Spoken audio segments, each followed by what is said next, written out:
Soup કે salad ખાધા વગર કે ભૂખ્યા રહ્યા વગર પેટ ભરીને આ પરોઠા ખાશો તો પણ તમારું વજન વધશે નહીં.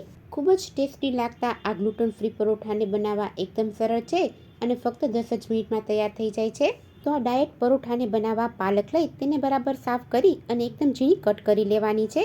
કટ કરેલી પાલકને મોટા વાસણમાં એડ કરી તેમાં 1 ચમચી મીઠું, 1 ચમચી લાલ મરચું પાવડર, અડધી ચમચી હળદર પાવડર, 1 ચમચી ધાણા જીરું પાવડર, 1 ચમચી અજમો, 2 ચમચી જેટલા સફેદ તલ અને 5 ચમચી જેટલી હિંગ એડ કરેલી છે. આ બધી જ વસ્તુઓને બરાબર મિક્સ કરી પાલકમાંથી પાણી રિલીઝ થાય ત્યાં સુધી મસળી લેવાની.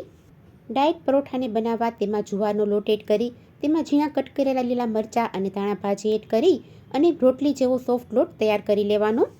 તૈયાર કરેલા લોટનો મોટો લુવો લઈ તેને બરાબર સેટ કરી પાટલી ઉપર રાખી તેના ઉપર કોરો લોટ ડસ્ટ કરી અને વણી લેવાનો છે.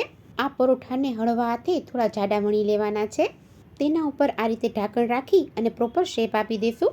પરાઠાને શેકવા માટે તવો ગરમ કરી તેમાં પરોઠું એડ કરી એક બાજુ પ્રોપર શેકાઈ જાય એટલે તેની સાઈડ ચેન્જ કરી તેના ઉપર તેલ, ઘી કે બટર લગાવી દેવાનું. આ જ રીતે બીજી બાજુ પણ તેલ લગાવી બંને બાજુ સાઈડ ચેન્જ કરતા જઈ અને પ્રોપર શેકી લેવાનું. પરાઠાને દહીં સાથે સર્વ કરી વિડીયોને લાઇક, શેર અને સબસ્ક્રાઈબ કરીશું. Thanks for watching.